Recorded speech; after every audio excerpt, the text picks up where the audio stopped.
Is Death Stranding 2 appearing at the Game Awards? Details on The Last of Us Part 2 Remastered Lost Levels? Sony inks a new deal for Stellar Blade? And Geoff Keighley answers questions about the Game Awards. All that and more in today's PlayStation news. Let's get to them.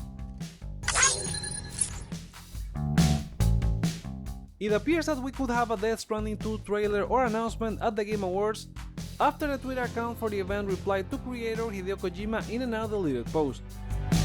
Kojima had posted a few photos of a mixing board, possibly teasing he was working on a trailer, to which the Game Awards replied with the eyes emoji. This has led to a speculation that the game could make an appearance at the event, plus there's the history of Kojima with the show and his friendship with Geoff Keighley, giving us a revealed trailer for the sequel at last year's event. There have also been rumors that Sony plans to launch Death Stranding 2 in 2024, but a new leak via ArtStation now hints at a 2025 release. Either way, a new trailer is very likely. Besides Death Stranding 2, Kojima is working on other projects, including one for Xbox, so there's a chance it could be that, both, or neither, since this is just a speculation, so take it with a grain of salt for now. The PlayStation Store has revealed the 3 lost levels included in The Last of Us Part 2 Remastered for PS5. These are Jackson Dance, Boar Hunt, and Sewers originally cut from the game. Fans are particularly intrigued about the Sewers level, speculating it involves an underground section with challenging encounters. The game already had a brief underground section that maybe was meant to be bigger. The Lost levels also offer developer commentary, and this is one of the additional perks offered in this remastered, alongside the roguelike mode, visual enhancements, and more. The dedicated remote play handheld PlayStation Portal may have been in the works since 2015 and possibly with the PS4 in mind, as suggested by a rediscovered patent. The patent filed in 2015 showcases a device visually similar to the PlayStation Portal, featuring DualShock 4-like handles. It was reported back then by IGN, who thought this would be Sony's response to the Switch. In our previous video we talked about how PS5 was unstoppable in sales in Europe, and Sony so dominant in the region that even the PlayStation Portal outsold the Xbox Series in Spain. The big boy, the PS5, managed to get 32,000 units, followed by the Switch with 6,000, then the PlayStation Portal with 5,700, and last it was the Xbox Series family with 2,000. Granted, this was the launch week for the PlayStation Portal when a lot of fans and early adopters ran to get the new toy, so we'll have to see how it performs after this initial peak. You may wonder why it's an accessory being tracked as a console, and it seems Sony is requesting analyst firms to account for it in that category, unlike the PSVR 2, which is tracked as an accessory. Circana, a USA data firm, will reportedly track the PlayStation Portal as a console in its monthly video game sales report, following a request by Sony. This was indicated by Executive Director Matt Piscatella on Twitter, however he deleted the post soon after. So Spider-Man 2 has been out for over a month now, and it boasts a very high completion rate and platinum achievement rate. Marvel's Spider-Man 2 has a platinum trophy completion rate of 20.3%, with nearly 70% of the total game owners achieving the trophy according to PSN profiles. This suggests that a significant portion of players has completed 100% progress in the game, leading to an average completion percentage of 78%. The ease of acquiring a platinum trophy in a game has always sparked debate within the gaming community, and in this case some feel it takes less effort compared to the first game or the Miles Morales spin-off.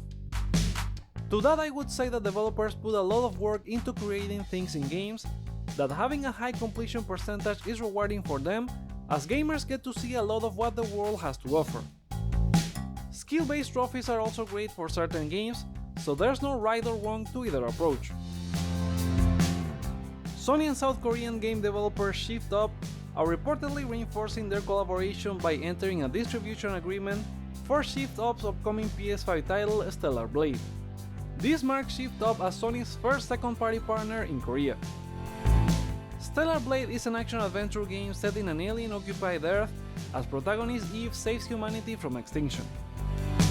The game was originally announced as a PS5 exclusive in the 2021 PlayStation Showcase and later appeared in the 2022 September State of Play, giving a 2023 release window, but it doesn't have an official release date yet. You may remember Sony revealed a Rockstar exclusive game during the PS3 generation called Agent at E3 2007. They only showed a logo, but the game never became a thing. Former Rockstar Games developer Ovi Vermay revealed details about the cancellation of the PS3 exclusive in a now-deleted blog post.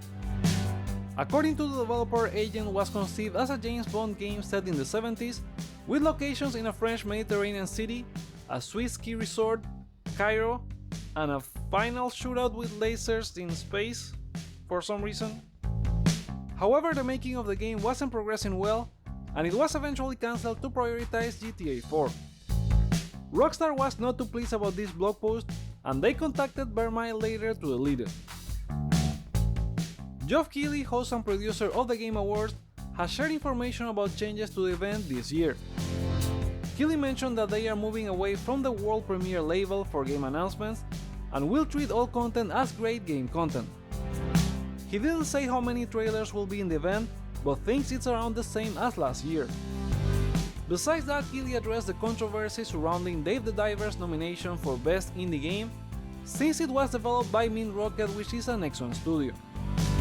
Keighley stated that the Game Awards relies on their jury to determine what games qualify as independent, but he acknowledges the debate over what independent means as a broad term, with the game sort of being that in spirit, but if that means it's truly independent. Another thing the host discussed was the potential addition of new award categories, including Best Remake and Best Supporting Actor. For remakes, he wondered if there are more than 5 every year so that it makes sense. There's obviously Resident Evil 4 and Dead Space being nominated for several awards this year, but also why not have them eligible for Game of the Year? In regards to the Supporting Actor category, it's another thing they have discussed, but they have received criticism for focusing too much on the narrative of games, when it should be more about the gameplay. The Game Awards will be on December 7, and Keighley also said the organization has plans to increase security measures to prevent stage crashers like last year. Now time for a round of quickfire gaming news. Bloober team, the developer of the Silent Hill 2 remake, addressed concerns about the lack of communication regarding the game's development. In a statement on Twitter, the studio reassured fans that it is working hard to ensure the highest quality for the game and emphasized that production is on schedule. The developer acknowledged the anticipation from players and requested patience while awaiting further updates, noting that communication about the game is the responsibility of publisher Konami. Insider Dust Golem has dismissed rumors of Resident Evil remakes in 2024 after some whispers about the Code Veronica remake hit online during the weekend. The insider also shared that Capcom has a major title planned for reveal in late 2023, with a 2024 release that is not Resident Evil or Dragon's Dogma.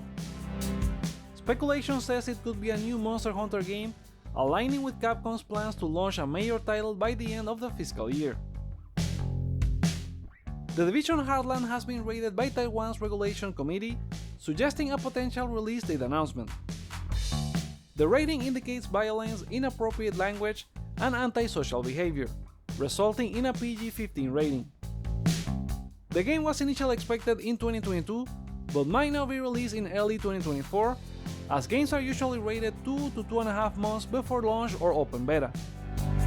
The free-to-play shooter takes the Division series to a rural setting, where players face both PvP and NPC challenges. Mimimi Games has announced 2 substantial DLC expansions for Shadow Gambit: The Curse Crew, which will be the studio's final releases before closing.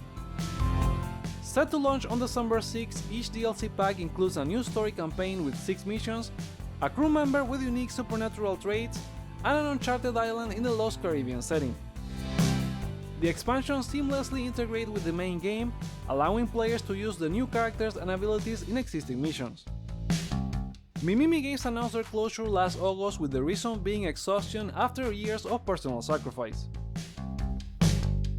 UEFA Euro 2024 will be added to EA Sports FC24 as a free update in the summer of next year. The update, available on PS4, PS5, Xbox One, Xbox Series, Switch, and PC, will include the tournament and 6 UEFA Euro 2024 Ultimate Team player items. Anyone who has played EA Sports FC by January 16, 2024 will receive one of these items, featuring 6 European stars.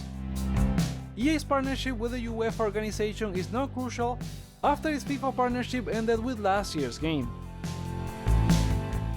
Bungie has officially announced the delay of Destiny 2's major DLC, The Final Shape, moving its release date from February to June 4, 2024.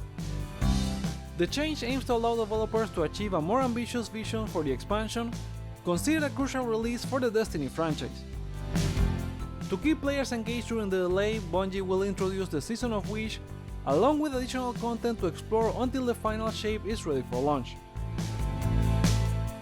Maximum Games plans to release a physical deluxe edition of Ironwood Studios' first-person driving survival game Pacific Drive, set to release for PS5 in spring 2024. The deluxe edition includes the game, obviously, a reversible covered art sleeve, a 24-page traveler's journal, 3 art cards, and an in-game station wagon cosmetic pack.